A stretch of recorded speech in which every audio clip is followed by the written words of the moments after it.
ایک دفعہ کا ذکر ہے کہ ایک دور دراز ملک میں ایک نیک دل بادشاہ رہتا تھا جس کا نام بادشاہ رحیم تھا۔ بادشاہ رحیم اپنے ملک کے لوگوں کا بہت خیال رکھتے تھے، ہمیشہ ان کی خوشی اور سلامتی کے لیے دعا گو رہتے تھے۔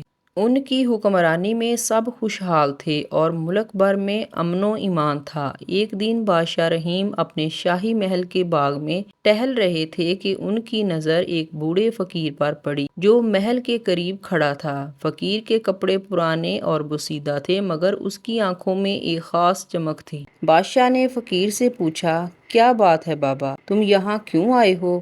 فقیر مسکرایا اور کہا، بادشاہ سلامت، میں یہاں آپ کو ایک تحفہ دینے آیا ہوں۔ یہ کہہ کر فقیر نے اپنے تھیلے سے ایک عجیب و غریب جوتا نکالا اور بادشاہ کی طرف بڑھا دیا۔ جوتا بہت پرانا لگ رہا تھا مگر اس پر کچھ خاص قسم کے نقوش بنے ہوئے تھے جو چمک رہے تھے۔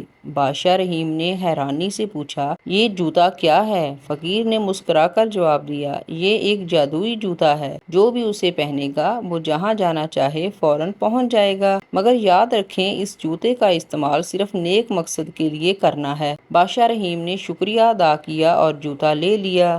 وہ اس بات پر یقین تو نہیں کرتے تھے مگر انہوں نے جوتے کو اپنے محل میں محفوظ رکھ دیا۔ کچھ دن بعد ایک بڑی مشکل نے ملک کو گھیر لیا۔ دور دراز کے ایک گاؤں میں قحط سالی ہو گئی تھی اور وہاں کے لوگ بھوک سے مرنے لگے تھے۔ بادشاہ رحیم نے فوراً اپنے وزراء کو بلایا اور کہا، ہمیں جلدی سے جلدی ان لوگوں کی مدد کے لیے وہاں پہنچنا ہوگا۔ بادشاہ نے جادوئی جوتے کی بات یاد کی اور فیصلہ کیا کہ وہ اس کا استعمال کریں گے۔ انہوں نے جوتے کو پہنا اور دل میں نیت کی کہ وہ قحط زدہ گاؤں پہنچیں گے۔ جوتے نے چمکنا شروع کر دیا اور ایک لمحے میں ہی بادشاہ رحیم گاؤں کے بیچوں بیچ کھڑے تھے۔ گاؤں کے لوگ بادشاہ کو دیکھ کر حیران رہ گئے۔ بادشاہ نے جلدی سے اپنے سپاہیوں کو حکم دیا کہ وہ لوگوں کے لیے کھانا، پانی اور دوائیاں فراہم کریں۔ گاؤں کے لوگ خوشی سے جھوم اٹھے اور بادشاہ کا شکریہ ادا کیا۔ بادشاہ نے فقیر کی نصیحت کو یاد کرتے ہوئے جوتے کا استعمال صرف نیک کاموں کے لیے ہی کیا۔ اس طرح وقت گزرتا گیا۔ بادشاہ رحیم جادوئی جوتے کی مدد سے اپنے ملک کے لوگوں کی مدد کرتے رہے۔ کبھی وہ بیمار لوگوں کے پاس پہنچتے اور کبھی کسی مصیبت زدہ کی مدد کرتے اور کبھی جنگل میں بھٹکے ہوئے لوگوں کو راہ دکھاتے۔ ایک دن بادشاہ رحیم نے ایک وزیر جس کا نام وزیر کمال تھا نے جوتے کی طاقت کے بارے میں سن کر اسے اپنے ذاتی فائدے کے لیے استعمال کرنے کا منصوبہ بنایا۔ وزیر کمال لالچی خود غرض تھا۔ اس نے سوچا، اگر میں یہ جوتے حاصل کر لوں تو میں دنیا کی ساری دولت سمیٹ سکتا ہوں۔ رات کے وقت جب سب سو رہے تھے وزیر کمال نے چپکے سے جوتے چرا لیے اور فوراً انہیں پہن کر خزانے کے کمرے کی طرف بھاگا، مگر جیسے ہی اس نے جوتے پہنے جوتے نے جادوئی روشنی سے چمکنا شروع کر دیا، زور زور سے ہلنے لگے۔ وزیر کمال ڈر گیا اور بھاگنے کی کوشش کی مگر جوتے نے اسے ہوا میں اٹھا لیا اور سیدھا بادشاہ کے سامنے لا کھڑا کیا۔